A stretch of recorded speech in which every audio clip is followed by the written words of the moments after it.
Hey guys, it's me Zippy and I'm back with another video after, I don't know, it's been a very good minute. And look at me, not looking into the camera, so you know it's been a long time. But regardless, I'm here to talk to you guys after a hot minute once again. But this time it's a different topic. I've honestly been thinking about changing my videos into something more of like a video essay kind of format, which I was doing on my other channel, don't get me wrong. But I wanted to explore some topics that I've been seeing recently as a big follower of YouTube in general. I've been watching a lot of videos that I resonate with, and that I'm like, you know what? If they can do that, I can do that too. And so, in my regard, in my best regard, I wanted to go ahead and produce my own videos, kind of going ahead and relating to some of the topics I've been seeing coming up. And one of the biggest ones, if not the very biggest one, has to be music and popular culture. Now, I've seen a ton of videos on some of the same topics that I've been looking at, but for my video, I wanted to do something a little bit different, a little bit more unique, and it has to do with like the death of monoculture in a way. But in my video, I wanted to talk more so about kind of like what's been going on in the pop music landscape. But before I get into that, I wanted to go ahead and preface this with a little bit of nostalgia, and not nostalgia from 20 years ago or 10 years ago. Girl, I was a child. I don't know what that was. Like, let's not go that far. But I want to talk about more so something that was, I kind of think like a lost era, and that it was the last era we had, and that people lost it, and it never really has returned since then. Let's start with the video itself. Basically, this video would be on the death of pop music and what's happened to pop and basically music in general. I'm not going to talk about just pop. I'm going to probably get into rap at some point as well because those are the two genres I'm most familiar with. But I want to talk about what's been going on recently, and I know so many videos have touched on like the fact of like TikTok and virality and all that stuff. I'm not big on TikTok. I'm not really on social media. I'm not really on any platform to be honest, besides YouTube at the moment. So I cannot really go ahead and tell you for a fact this is what's big on TikTok. This is what's big on Insta. This is what's huge on Snapchat right now. But I was on there like literally a year or two ago. And that brings me back to the point I wanted to say. When people talk about the death of pop music, I think a lot of that stems from the fact of like pre-COVID is what I heard. Let's go back to a video I just saw with Cedric Johnston, who did a really good take on the death of pop music, and he's been doing really good videos on what's been happening lately in pop music and the kind of cultural shifts and trends that we've been seeing that have kind of led to the decline in like people's relatability, amusement, kind of like just the whole death of monoculture, but also in terms of how we've seen people just not resonate with stuff as much as they used to. We also see people just not able to really, performers aren't commanding the same kind of attention. That's a whole celebrity culture thing you can go into as well. But people really aren't as invested in music, I feel like, as they would before. And he says it very well in his video that it's like something you put on in the shower. Like music nowadays, something that you put on in the shower, which is what I do. I'm sorry, I'm the culprit. Or you take it on a run, maybe to energize you. Even then, I'm having a hard time finding songs from this day, like from today, that I can like run to that energize me. Like maybe go, like I want to wake up, I want to do something, I want to sure, there's party songs. We have plenty of party songs. And I can list a few. We have Sexy Red, we have Glorilla, we have people like that who are like well known for making party hits. Megan Thee Stallion, I think at one point, Cardi B. These are mostly female rappers. Male rappers, Don Toliver, probably don't know if I don't know about his music right now, but Future. The last time I heard his album was probably the one where he had a Thames and Drake feature. Wait for You was a big song. Haven't heard anything of his lately. Travis Scott is a big one. Playboy, and just some features, some figures like those. But in my retrospect, in my reality, I really don't feel like there's much songs that you can just like. Sure, you could exercise and work out to that kind of music, but there's nothing that comes to me where it's like, is there a song that can get you like almost emotional? Maybe? I feel like most songs are just kind of like there. Like they just kind of exist and they just kind of like will be there for the moment, and then by the time the next music shift happens or the next era happens, the next, big genre split happens, then we'll realize, oh, okay, that was fun, that was cute, like let's keep going. We don't really have the nostalgia of like tell me, is there like a 2020 song that defined the early 2020s? We're halfway through the decade, honestly, a little bit half over the half. And there's nothing to me that stands out as like, oh, this is like a song that defined the 2020s. Yeah, we have 4 years left, you know? It's only May 2026. But at the same time, it's like, seriously? By 2016, we had a good idea of what was a 2010 song. We had a very good idea. And I can even bring up a few examples. We had Calvin Harris and Avicii and Diplo and all those DJs and Swedish House Mafia and all those people that were like making house, EDM, dubstep music. I remember as a kid hearing Skrillex and that whole emo kind of vibe. Kind of like, I don't even know what you describe that looking back now, but it was just its own self. And I credit the other DJs and musicians too because they took that era and made a whole like that was like 2012, 2011 to 2013. I think 2014 was when it. Actually, you know what? Avicii did have a good hits 2014. If you don't know them, look them up. I think anything with Alloy Black he came out with that year was great. It was on the radio for sure. I remember that as a young girl. But one thing I will say is that that era did shift, and we haven't had something like that since then. I don't know what those guys are doing. I think till 2016 there were some good runs. We had Afrojack too, and some other people that were making songs. Like Tove Lo was doing songs. I remember Sam Smith's earliest track was Disclosure with Disclosure, and that was Latch, which came out kind of early. And I kind of miss that era. I miss that era because I heard it all the time. And yeah, I was a kid. I wasn't going to no club or no party or any kind of event where people were blasting EDM music at the top of their at top of the bass, bass boosted, like energy kind of music where you're like pumping your fist in the air. You're having a good time. You're just living life. Like you're going to like a rave before raves were a thing. But I would hear it on the radio, even going on like lawn trips with family and stuff like that, because that's all they play. Like radio was a thing. I know, shocking. I mean, I didn't know that was also a thing a remnant of what we have left of the past. But radio was also symbolism of monoculture at the time. Anyway, that's just to say that DJs and musicians of that kind of era of hype pop, not hyper pop, but hype kind of pop music, who've usually collaborated with pop musicians like Sam Smith, like a Tove Lo, like a Rihanna, for example. And I feel like at that time, that's only naming just the cusp of it. But I feel like at that time too, like if you weren't a pop musician making like hashtag like EDM pop club bangers like with the influence of some sort of like bass boosted music. I don't even know how to describe this music. It was just like its own genre. It wasn't like the 90s era of house. It wasn't the 80s. It wasn't also what we have today either because I think that's lacking in some regard. In a huge regard, if I'm being completely honest. I haven't heard any music since that establishes the 2010s feel good kind of like obviously it was like the end of recession kind of era too, but that's not like the Black Eyed Peas era, but really this uppity kind of like hard hitting bass kind of music. And if you weren't the pop musician, like also like collabing with these big artists that I mentioned before, these big DJs, you're kind of missing out. I feel like everyone had their era. I don't know like who didn't collab. I almost feel like Beyonce at some point even collabed at one point with someone like that, but maybe she didn't because she's Beyonce. But I feel like there was so much kind of like awareness and versatility at that time. And of course, even going a little bit off foot, you had your Katy Perry's, your Beyonce's once again to mention. Beyonce had a long longevity from the early 2000s, late 90s, all the way to now. But I do feel like for me, maybe because I was just younger, I do like the music of If I Were a Boy, Halo, and just songs like that that kind of spoke to me. Irreplaceable is also another one of those songs that's just get stuck in your head. And that's the thing, these songs had really powerful choruses, but I will get into that later. Like I was saying, Katy Perry, she had the songs of this summer. If you didn't know Firework, then you were living under a rock.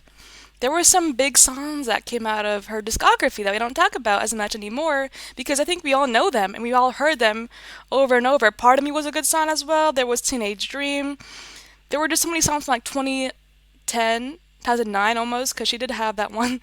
She did have Hot and Cold, and all the way until 20. I noticed this shift around 2015, and actually that Skip Marley song as well.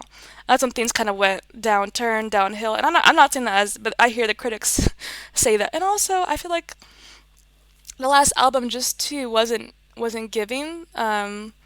And it just was one of those things where, like, it wasn't Katie's fault, but I did notice a lot of people really in that era, and not people only, but I noticed a lot of just music in general, just changing around the mid 2010s. I'm thinking Nicki Minaj as well as someone who, I mean, I could leave it for the rap section too. That could be even another video. I don't know if I'll have even time to include rap as well. But if I do, it'll be towards the end because rap also was just different. But in terms of female pioneers, we have Foxy Brown, we have Little Kim. I mean, Ma was very understated, underrated for her era with the Fat Joe crew and everybody. But I would say that, and coming from New York too, when LA kind of well, Dirty South, that kind of whole era was kind of like a bit of regional dynamic. Like we were having everyone from, but that's a whole nother story. I could really talk about that. But what I'm trying to say is that with Nicki Minaj, like Super Bass, before you even got to Anaconda, but Super Bass, that was a big song.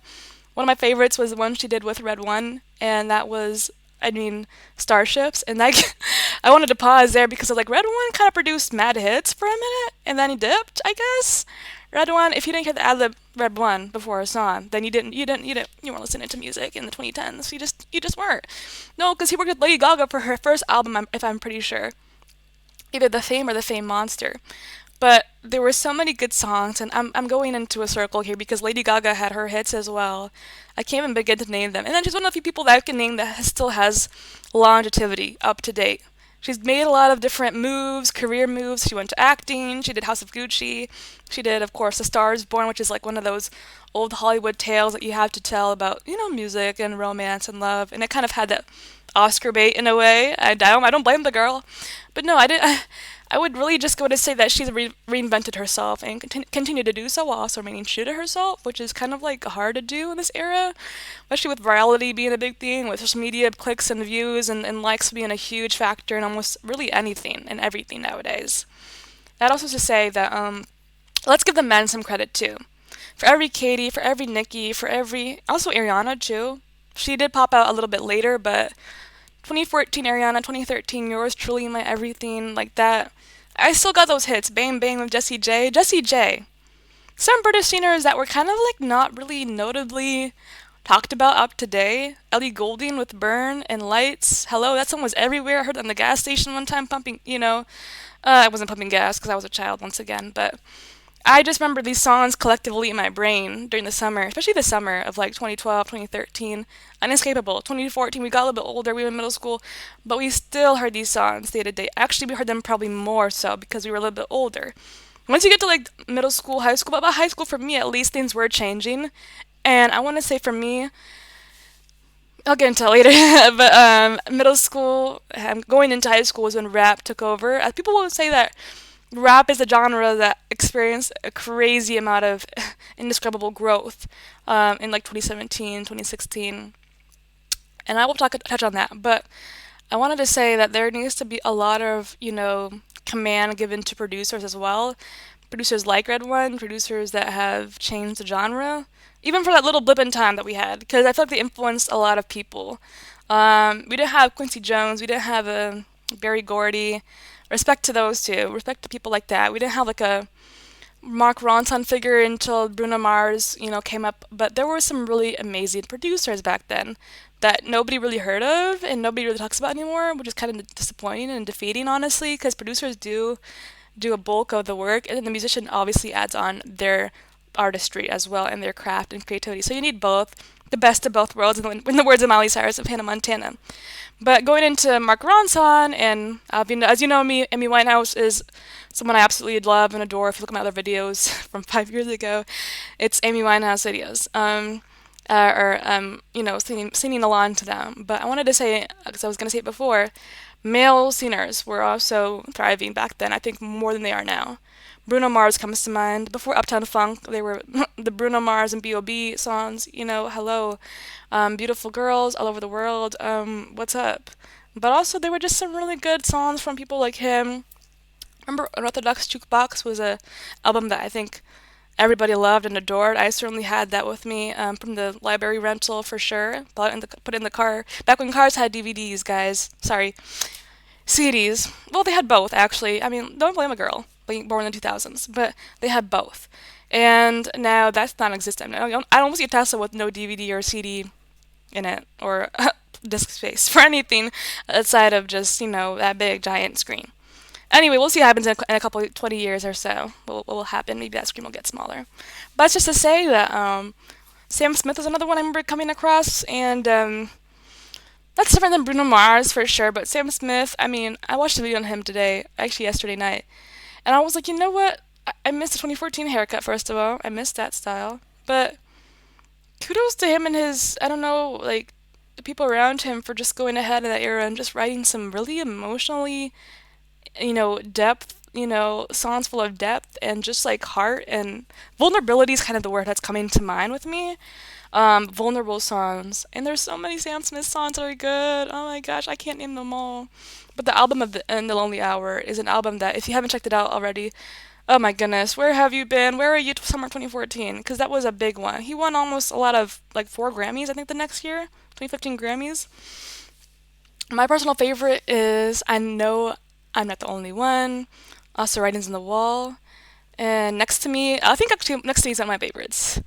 And Next to Me. Oh, sorry, it's Emily Sande. Oops.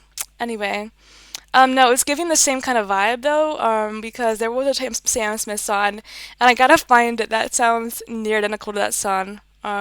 But it's still like reminiscent of almost like the late 2000s songs. That was like about like Irreplaceable.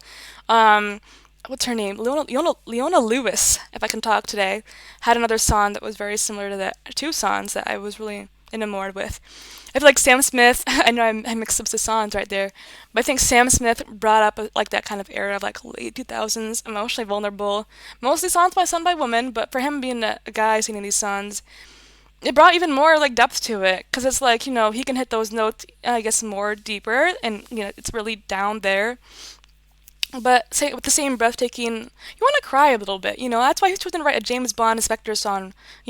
First of all, Adele had done it, and let's talk about Adele too, because Adele was and still is huge. I mean, every year, every 5 years, she'll give us an album if we're lucky, or 7 years. Wasn't really a huge, fan of the latest album that she had a couple years ago. I can only really name one song, and then the album before that was Hello, and I think Hello kind of took over. That's one of those albums where like the lead single takes over the whole album, and you never hear about the other songs. So I'm just kind of like, okay. But knowing Adele, it's like she's Adele. She has respect in her own right.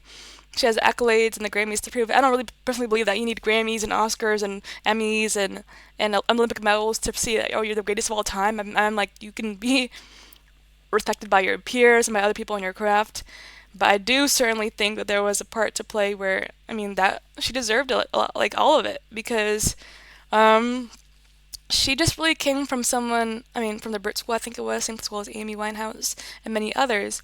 But not even just where she went to school, I mean, you could tell that she was some sort of, she worked for it, she worked for it. And I remember the back on Windows, I think there was like a Windows, not Surface Pro, there was like this Windows tablet that existed for like 1 second on Earth, and then it disappeared. And no one talks about it anymore.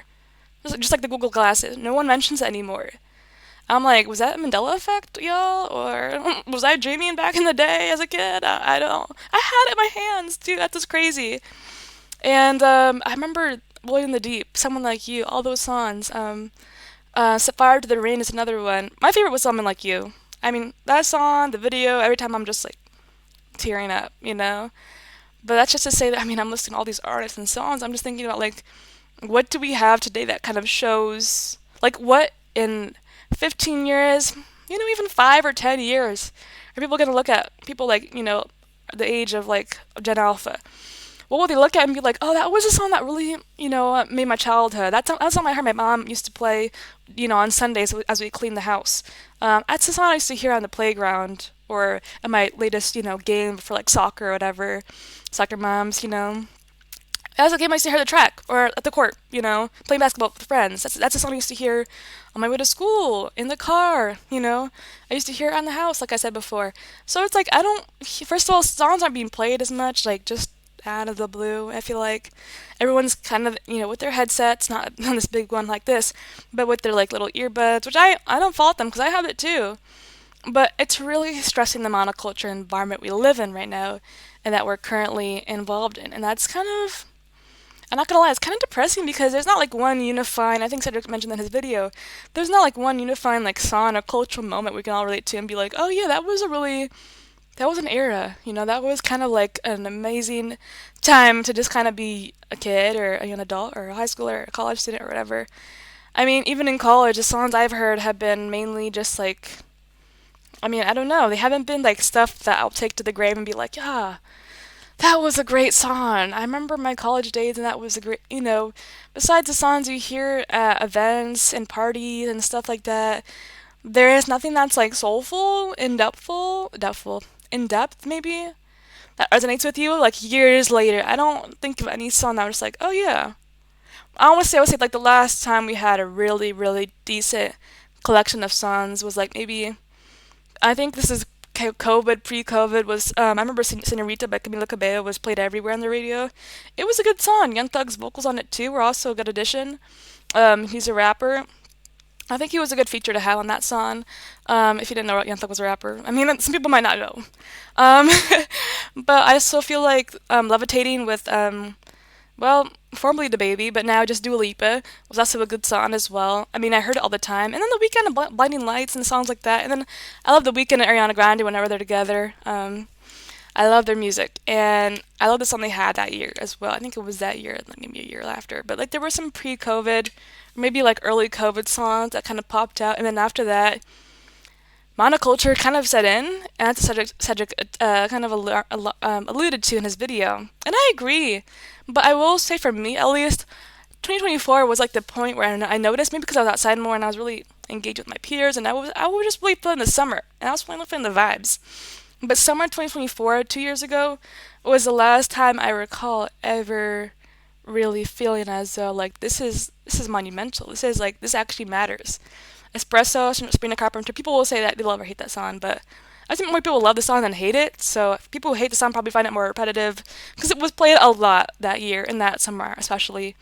I mean, it's kind of the song of the summer, in my opinion. I maybe don't have, the highest regard for the song in the world, but I do feel like it's nostalgic when I think about it to that time. Even me, I was like, this song is getting played a lot, but it wasn't one of those songs like it's just a bop. This is kind of like a good song, and it was playful during a time when we had kind of been like depressed for 3, 4 years, and kind of stuck indoors, and it was kind of one of those let's get outside and just have fun kind of songs, like safely, of course.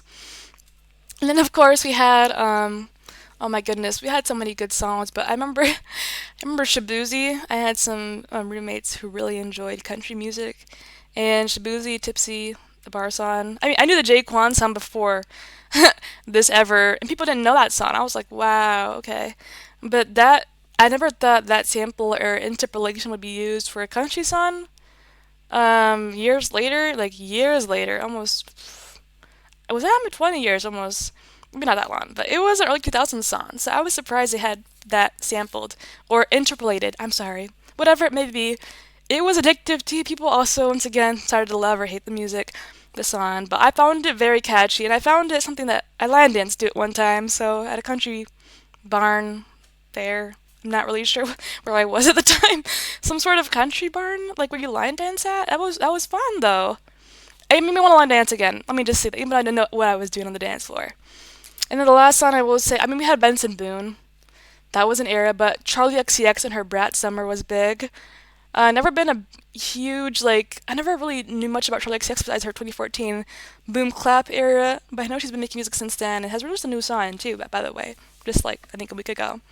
But it's like she really got people going. Like she got people my age, the girls my age, some of the guys my age. Like they were really supporting that Brad Summer. Let me tell you. And I was happy people were just outside. I mean, I may not have known much of the songs, and even to this day, I'm not that well versed on Charlie XCX's discography. But I will tell you, if it made people happy, I was happy for them, and I was happy that people were just living life after being in lockdown for so long. It resonated with me too, as a person who enjoys art, enjoys music, and just enjoys singing too out loud, even if I have no tune to carry. I mean, I really enjoyed it. I mean, I feel like I do. But regardless, even if you don't have a tune to carry, I feel like it was a really good summer to just be like outside, after it'd been so long. And I think also, love her, hate her, but Chapel Rowan had a friend that was super in Chapel Rowan, and that song she had with Good Luck Babe was great. I mean, I personally loved it. I feel like whatever comes after that may never get to that point because it was such an iconic song. The 80s nostalgia, I've never been a fan of the 80s like that, but the 80s song, like aesthetic, as kind of vibe to it, 80s-esque vibe, yeah, that was just kind of retro and also kind of like, it worked so well. I didn't expect it. I've never been a fan of 80s music.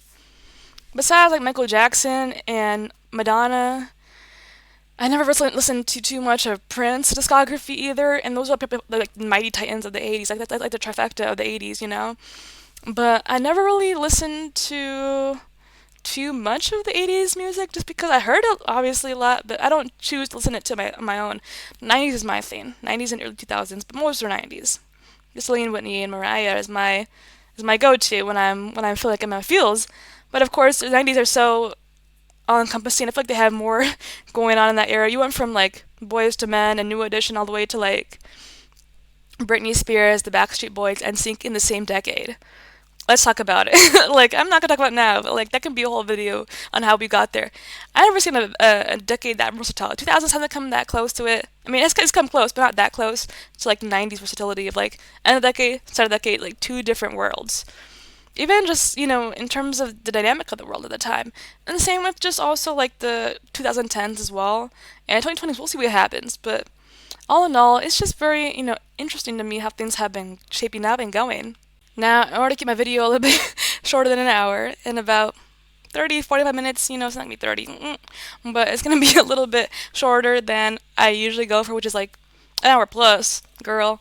But I'm gonna go ahead and talk about the rap side of things now because I've covered so much of pop, and I feel like I've covered almost a lot of it, and you can kind of go ahead and basically consider for yourself the comparisons between the 2010s music and the 2000s from just what I've been saying, which is that I mean, 2010s music had a lot of just energy to it and just like versatility and just like crazy discographies that were just so like immense in terms of like you find a song for every genre from a certain artist. I mean, people were just hitting it.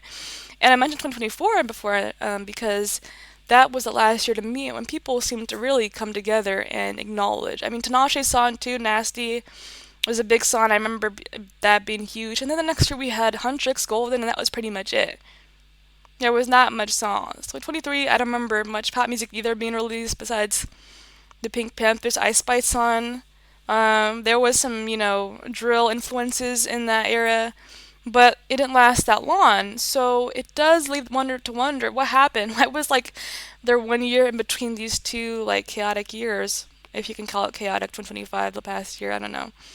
Why was there like only 1 year that had like everyone and their mother kind of making music like at some point, and it was good music. It's like people were like in the burrows, in the shadows, you're trying to make up, turn up some music. Finally, they released and they're like, okay, we're gonna do it. And I don't blame the artist for taking a seat back. A lot of people still make music and still produce great hits. Has it been as great as it hit as has it been as new songs in my opinion been as great as Espresso or that era of um taste and songs like that, which I never really was too big on taste and other songs.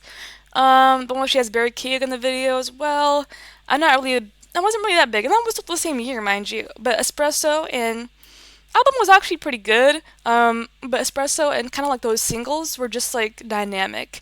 They were really heard everywhere. I mean, if you didn't hear Espresso 2 years ago, I don't know what to tell you. You missed out. And Charlie XCX and the Brat Summer and things of that nature. I mean, what can I really say? I mean, it was there, and then it was kind of like, we went on until we did the next thing, but we also remembered that music. We remembered them, and they were long lasting in terms of, I think that will hopefully inspire the next generation of artists to be like, let's come out and make something big. But when I look back on 2024, I'm like, that was like the last year I can, because 2020 was close, but even then, I feel 2024 was more so the last year music was like the way it was. Pop music was like the way it was supposed to be, where like everybody had like a big hit, and it was all at the same time. Shabuzi, Sabrina, Charlie, Chapel, Tinashe, and there were so many others. I remember Victoria Monet had a good song with On My Mama. I don't know if that came out the year before, but I remember hearing it a lot more than that year. And people that were underground for a while, like the Chapels and the Victorias and Charlie, if you want to argue that, Sabrina for sure. All people I've just listed honestly. Even has been working a while too.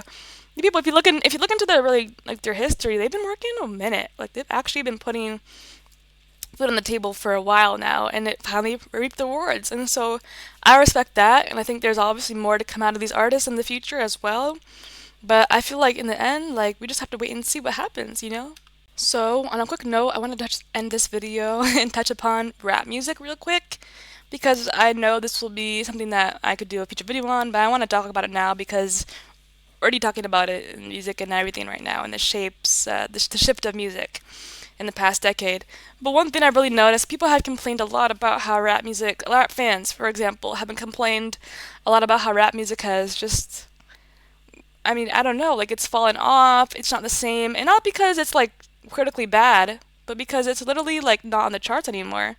I mean, songs that made like headwaves that were making like people that were making bops before, their songs are nowhere to be seen on the charts, and they're rappers. And it's like, I don't know what happened to rap. I don't know what happened to the critical appeal. There is mass appeal, don't get me wrong, and there's tons of it too, because the rap fans from 10 years ago, from 2016, are still around. And I have noticed a lot of people that I met who were like in college 2016 or in high school 2016, they relived that era of rap like it was the best days of their youth. Like it was like the best. I have a friend that was really into the City Girls when they were hot and when they were poppin'. I mean, female rap too has just changed. We can start with female rap because post Nicki, I mean, there's not really a post Nicki. It's still, present day, still Nicki as well. But I alluded to the the earlier Nicki hits as well from the early 2010s, and those were definitely a whole era. Like those are definitely like influential in terms of female rap and what female rappers can do and what they can really bring to the table, and also in terms of pop music as well. She definitely paved the way for people like Cardi B to come along. And I remember the point in time when Cardi B did come along with Bodak Yellow, listened to Red Bars after that release, and there was definitely a huge shift of like this trap sound that I was hearing more and more of. And I think trap music, I mean, I don't want to go talk about the guys right now, but trap music has been influential for sure. And in the 2010s, that was basically just like the whole genre, up until the SoundCloud era and what have you. Some could argue that had trap influence, or later artists had trap influence after that decade era was kind of like wrapping up, and many people were posthumously kind of giving out albums and rolling out albums, unfortunately. But I will say that when uh, Bodak Yellow came out, and a lot of people were alluding to Cardi being like influenced heavily by Kodak, which is just, I mean, it's the proof's in the pudding, right? Even the name of the track itself was definitely a reference to Kodak. But you notice the influences were just there, and they were really magnified. But to have another female rap artist was also great to have, some competitiveness because you can never. I remember even before that there was that Remy Ma kind of stage going on in 2017 with Nicki and Remy. I'm not here to get into rap beef. I'm not really here to talk about that right now. I could be here for probably another 6 ages talking to you about every rap beef from the 2010s, and we would sit here forever. But anyway, I digress. That's just to say that since those two came about and came up, and since the times of motorsport, which is honestly high school nostalgia, 101 right there. I should be part of the basketball team and having that hear that coming out on the way out and hearing it on the radio on the way back. But I also remember like a really good songs. The last song we had with Nicki and Cardi collab, the first and last song, of course.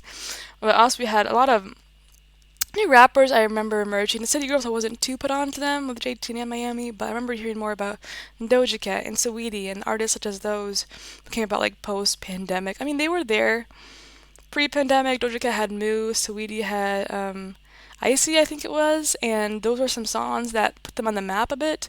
But to mean that really like huge relevance, they were really like Birds of Prey soundtrack, for example, Sweetie.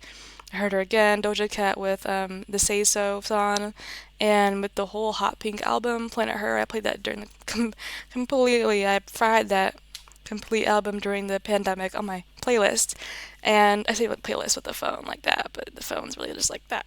Anyway, those were just great records, great tracks, and just infectious. Like the beats, the raps, the lyrics, the lyricism, I mean, and the delivery and the flow, which is just crucial to any rap track. And since then, we've had Ice Spice, we've had I mean, we've had some artists that have really. I mean, we have Sexy Red as well. We have some really artists that have kind of. I wouldn't say they've come and gone. I would say that the era they came with has changed a bit. Drill. I say about Ice Spice, the drill era has kind of shifted. And I think even drill artists know that as well. That's not surprising whatsoever. The era is dead. I did a video on that on my other channel. You can check it out if you want to. It's a great 1.5 plus hour, 1 hour plus video.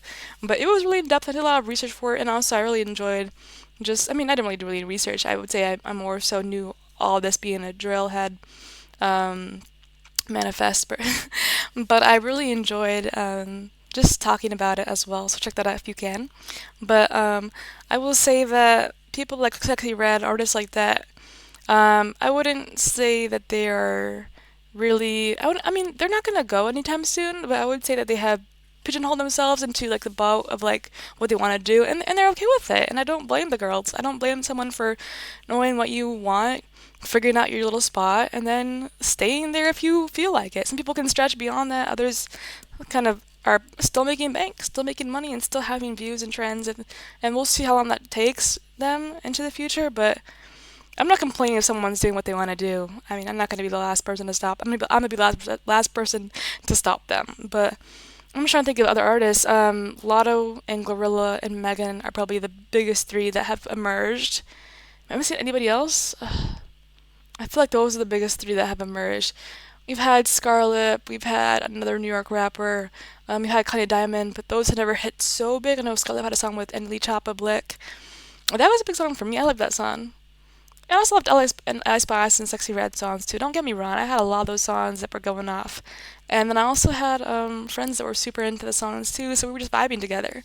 And also when it comes to Kanye Diamond, I think the last Kanye Diamond, the song I remember having heard her was Get On Ratchet.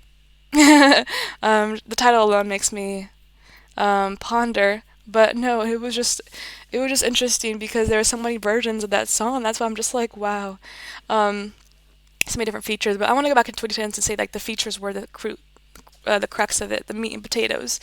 You had so many features, and I think I've basically talked about the female rappers enough because a lot of Glorilla, Megan Thee Stallion, they're all doing their own different thing now, varying success. But I feel like there was a time in the early 2020s when you had Vlado, Doja, Saweetie, Glorilla, Megan, Nicki, Cardi, like all making music, and it was just like a time to be live.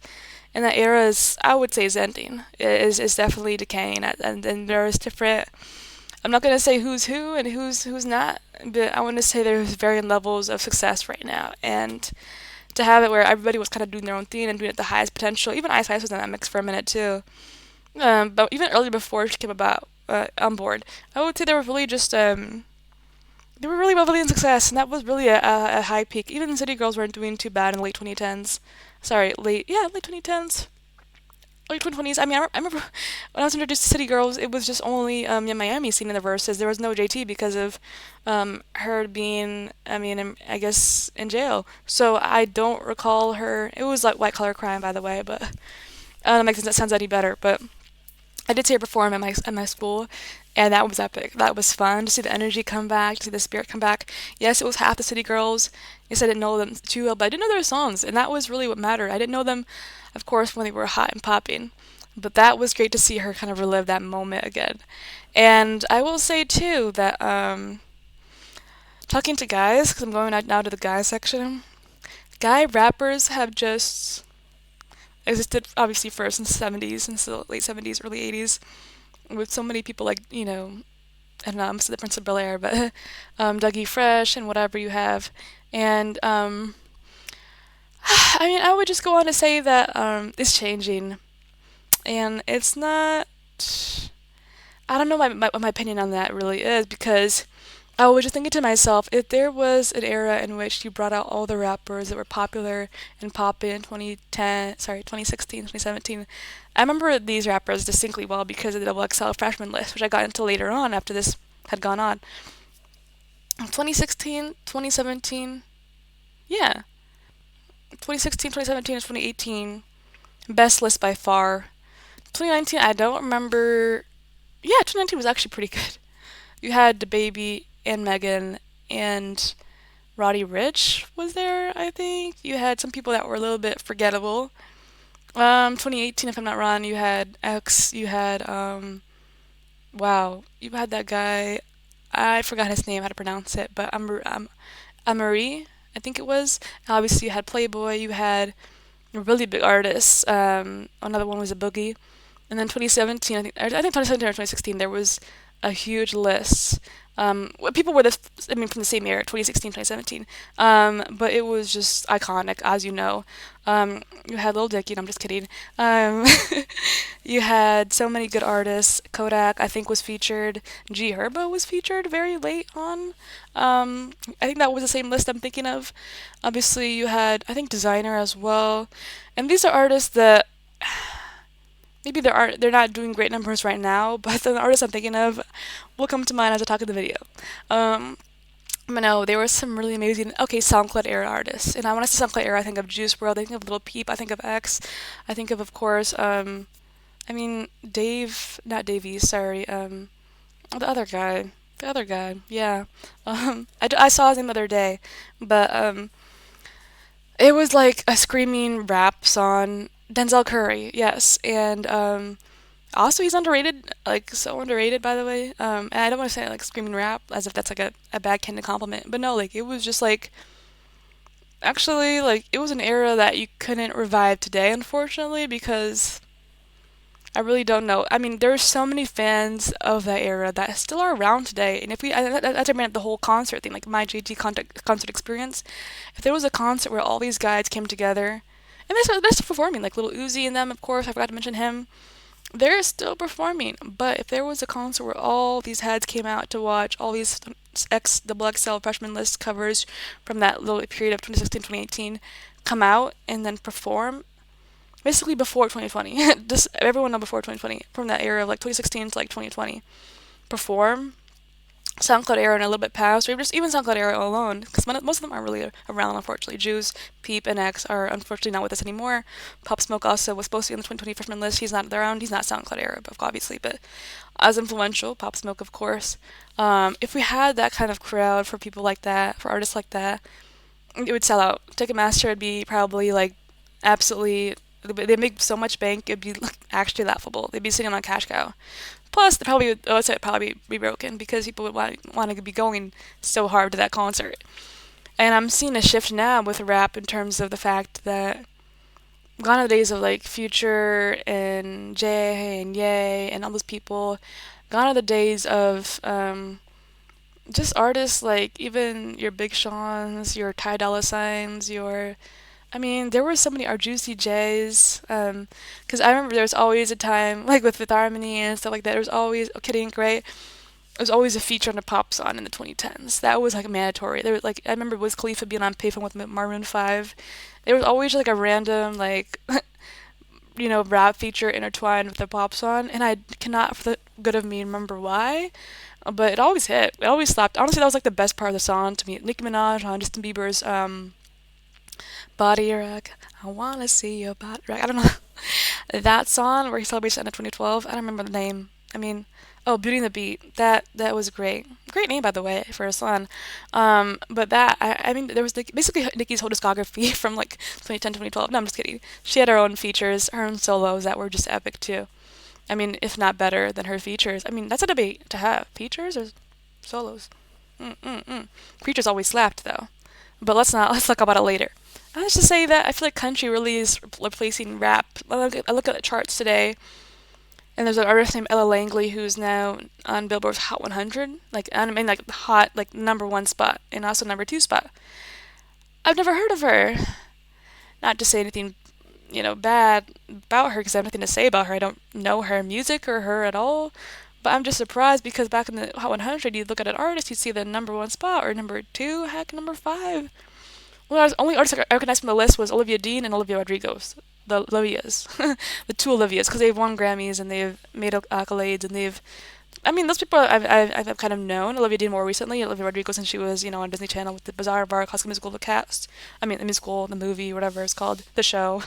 I remember watching her from that And Sabrina Carpenter, I remember watching her from um, that one show that was like Girl Meets World, The Boy Meets World, Ruby, and then Zendaya, Shake It Up. I mean, we can go back to Disney Girls and Miley, Demi, Selena, Hello, Raven. I don't think Raven made a lot of music besides Cheetah Girls, but you get what I'm saying. Like, we can go back to the whole factory, the whole Hollywood records, you know. But that's just to say, like, I'm just surprised I haven't heard of her.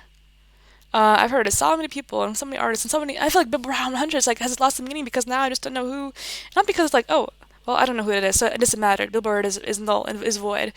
But I feel like a lot of people don't probably know this artist is, especially if you're not into country music. And people like Post Malone, as you can see, went from rap to country. That was a big switch. Now he's making songs with Morgan Wallen, like at least two songs I think he's made with him. Goes on tour with him, concerts, whatever, tour dates. That was shocking. No one's made a video on that yet. I haven't seen one at least. I would love to see one because I don't generally know what happened with that switch up. One day Post Malone was in rap, one day he was in country, and we just called it a day. So with the rap career he was building, and then of course you have someone like MGK, Machine Gun Kelly. He also was in rap, and then now after dating Megan Fox, I guess he's now a rock star. So that's new as well. It's giving like kind of Black Bear. I feel like energy. It's getting that energy. And then of course you had, and then of course you had, I don't know, I just feel like country music is kind of overtaking rap, and I'm not the first one to say that either, but I'm just noticing that dynamic shift. Um, Gone are the days of what I mentioned before, the Futures, the Jays, the Jay-Z's, the people that defined the sound from early 2000s to 2010s to 2020s, the babies, the little babies. I mean, I forgot to mention those. Oh, hold up, sorry. To the Roddy Riches, I mean, a lot of people that were defining their sound. The Drakes, I could be a whole video. You know, if you want to find a video about Drake and how he influenced the rap game, or Kendrick and how he influenced the rap game, and that whole beef, there's a billion videos on YouTube waiting for you. Let me tell you that right now. But that's to say that that era prematurely kind of died. I don't want to say prematurely because maybe it did have its run and it was a great run. It was like a decade run. It was like rap in the 2010s was like really it was profound because 2000s it was like I don't say it was a niche or a niche or whatever because people knew it. It's been new, but I would say 2010 like everybody knew this rap song. If you heard a baby, if you heard little baby, if you heard somewhere like Future, Playboy, Travis, later on acts that came about, SoundCloud era acts. I didn't even have SoundCloud. I knew these people. They emerged on SoundCloud, but they made beats that revolutionized. I mean, and obviously songs that revolutionized the world. The fans were outrageous. If you look at a concert for Playboy or for Travis, I mean, unfortunately, Astro World happened, but if you look outside of that, from like concerts for like the SoundCloud rappers and the kind of like the rages, it was just like young college age high school men, boys, sorry, not men. I mean, most of the crowd was. I didn't see a single girl in there. And if you were a girl who attended those concerts, let me know, because I would love to find out how that was, how the experience was for you. And no, but I should say like those. If you look like those clips of the concerts, those went crazy. Those went hard. That's when rap was like number one in the world. That's when everyone tuned in. And to know people won't like Gen Alpha kids won't know that experience, hate it or love it. It was an era. It was its time. It's unfortunate, and I think that really sums up the video in a way, which is that if you weren't there, you just didn't get it. For me, I wasn't there when the Wendy Mariah Celine's were performing. I would love to be there when Boyz II Men was performing, or Brandy, or someone like New Edition, or Bobby Brown, or whatever, or someone like Monica was performing, or all these amazing, beautiful artists. Unfortunately, I wasn't, and I can't go back in time. I can only listen to their records now. But I feel like if you are in the moment, and it's just like a reminder, like just revel it, just like soak it in, because 2024, as recent as that, I mean, in terms of pop music, never really came back. 2025, we had Hendrix Golden. That was like the only song that ever really made waves, in my opinion. I'm gonna be honest, for myself at least, in terms of pop music, that's the only song I heard from outside the radio that was like, oh, on the radio that was like, oh, this is actually a pretty good song. It was a kid's song, mind you, which tells me a lot about the state of music right now, which is like a kid's animated song. And that's K-pop, which is a genre I actually really loved, is now the biggest song in the world, which means y'all should be working overtime to do better. That was a song made for a movie after that. And honestly, silent listening for movies can do Skyfall, Adele, hello. But I was just really impressed by how it just it's still like number the movie is still on Netflix since number 10. The song's still on Billboard Hot 100 at number something. I don't know, like top 10, I think it was somewhere like number 7. I'm not sure. So it's really impressive to see that. But it's like people should just and people need to just try and people should really just not put their eggs in one basket, and they should just really. I want to see more. Let me just be honest. I'm just gonna complain. I want to see more. I want to say let's try harder, but collectively as a society. But at the same time, it's like people are trying and people are putting effort and people are trying to be seen and people are trying to be heard. But at the same time, it's like something is almost missing in this fold. I don't know if it's social media and virality exactly because take it away, it could still be the same situation we have right now.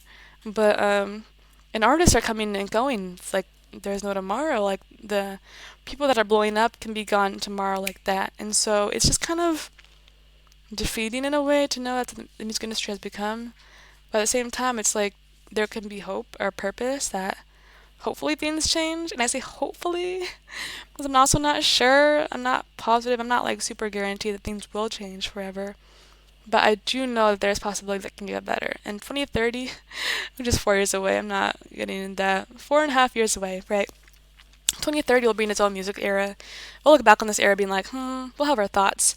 Maybe 2030 will be like, this era was even better than 2030's era. Like, who knows? But let me know in the comments, by the way, if you're 2030 and you think it's better or worse.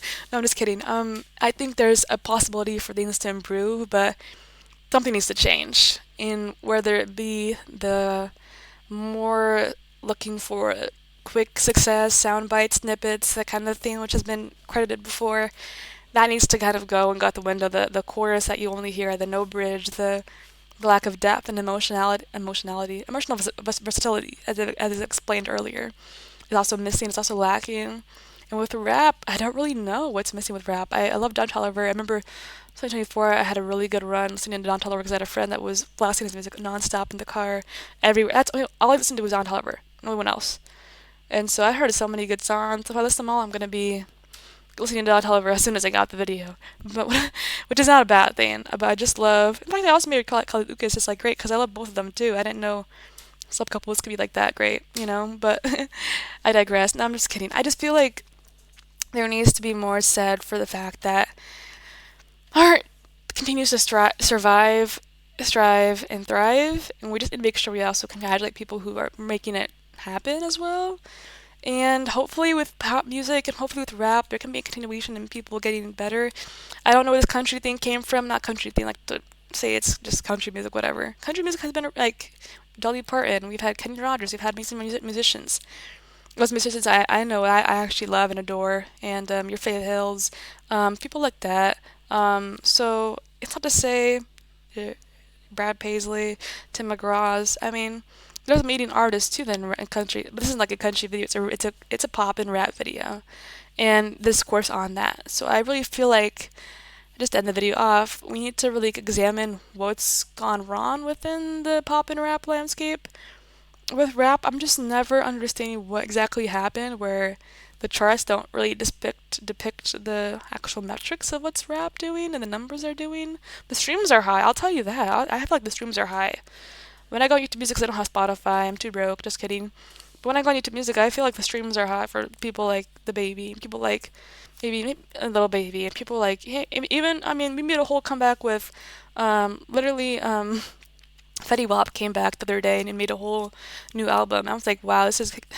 We need people from like 2014, 15 to come back now and save the genre. That's where we're at right now. People are saying, yeah, he's come back to save the genre. So I'm just like, yeah, this is where we're at. But I hope you guys enjoyed the video. I hope you guys really enjoyed this spiel of just my thoughts and my whole kind of like take on what's going on in pop and rap music right now, and kind of a reflection, a nostalgic one as well.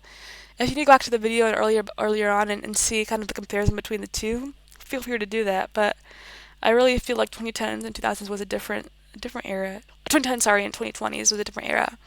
And hopefully we can get more and better music out of this era in the next 4 years before the decade ends. But I can't hold you to any promises with that, girl. So I'm gonna have to see you in the next video. Bye bye.